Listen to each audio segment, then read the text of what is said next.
If you guys have started a new project before, I don't know about you, but are there ever a time where you just don't feel like doing anything? So today is the 3rd of January, and for the whole of December, I had the intention of having no intention. Because while everybody is doing like a 2025 flashback video like, oh my year is so great, I've done this, I've done that, I have decided to go against it. I just wanted to do nothing and give myself a break because we all deserve it, right? So that's what I did exactly, and I've come to a point whereby it's starting to feel a little bit like I am holding things back and I need to get moving. Regarding the children's book, I already kind of know what the next steps are. I have also bought myself an iPad so I can illustrate. I've also got myself an audio interface, a Mac Mini, so I am well equipped. No excuses anymore that I cannot get moving. The iPad era is essentially what I illustrate on, what I draw on, and I have drawn two things already. I have drawn my Christmas card. Wait, let me get my Christmas card.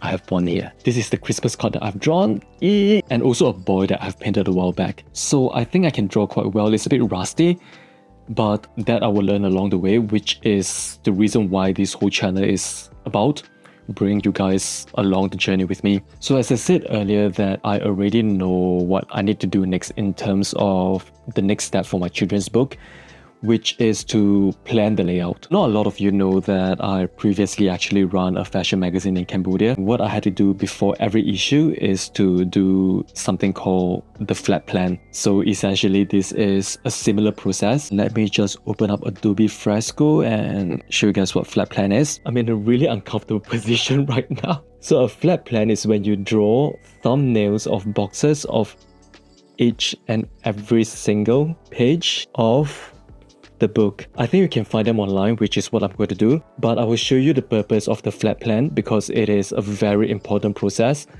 so you can plan out your page properly with the text.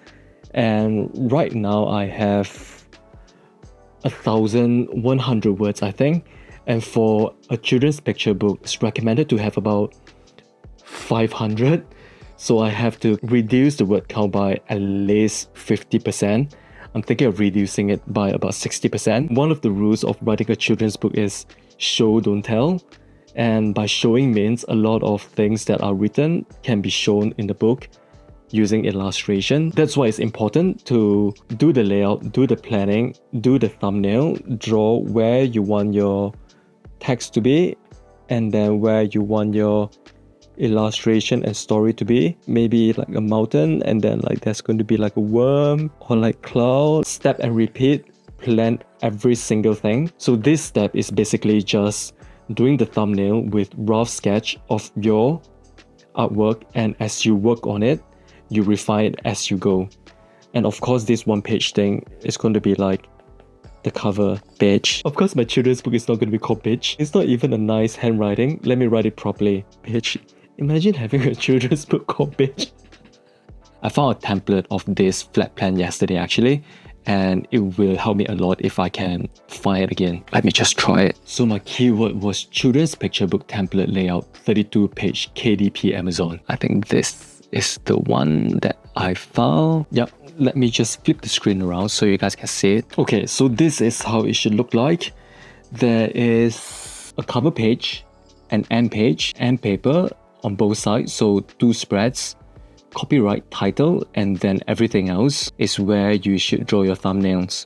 So I have 1, 2, 3, 4, 5, 6, 7, 8, 9, 10, 11, 12, 13, 14, 15, 16 spreads. So essentially a 32 page illustration would be about 40 page, including the two sets of end paper, copyright and title. Not too bad, just 16 artwork and reducing the word count from 1,000 to about 500. Easy peasy. Is it? Well, it's a learning journey, isn't it? And I hope you guys can learn something from it as well. And the thing, right, with the Amazon KDP publishing, they have guidelines on printing options, table of what are the sizes that you can use, what's the trim size and what's the bleed and everything. So I am quite limited with choices. Well, the choices are quite substantial, but I can't choose a hardcover with the size that I want. I can only choose the ones with paperback, which is a bit of a bummer because I wanted hardcover. And for children's picture book, there is a standard of a few sizes, and a lot of authors and illustrators, they choose square sizes, and then when you flip open, it's like a extra long rectangular. But I want something that is a bit more classic, closer to an A4, so I've decided to go with 8 by 10, and that's not inclusive of the bleed size. So the bleed size I think is 0.126 or something, I might be wrong. So which means 8 by 10 plus the bleed of 0.12 something. So yeah, this is what I'm going to work on for the next few days and evening and weekends, probably just to download that flat plan, put it into Adobe Fresco, draw some thumbnails and look at my copy, what I've written, and see how I can divide and split up the scenes and things like that accordingly to just plan it out before my next stage, so I have a clearer vision of the scenes, the amount of copy that can go into my book, reduce the text, reduce the copy, then probably start sketching out one of the thumbnails and see how it looks like so I can get the mood and the vibe. Maybe before that, I need to find some inspirations on Pinterest, just some pictures and things like that of things that will inspire me. Look through my photo albums and see what are the pictures that I've taken that can look quite interesting in terms of composition, in terms of placement of the image and things like that. I've saved a lot of pictures of children interacting in the garden, going out, hanging out with friends, sitting on a bench, at the playground, something that is engaging to help me with this process of illustrating to make my book a little bit more engaging. And if you don't know me, my name is Eli Yeung. I am a model and I am venturing into writing a children's book because I am a person living with scoliosis. And as a model, I have learned that I didn't have a lot of confidence because of my body image. This book, the idea came to me because I feel that it's quite healing and it also teaches children to learn about confidence, about body image, about being kind, about self-discovery, and about life journey, that life is essentially like a scenic route, that every corner that you turn, it brings you something different, something beautiful, and you just don't know what's around the corner waiting for you that you might get out of. So yeah, it is time for me to get out of my lazy ass and start working on this book.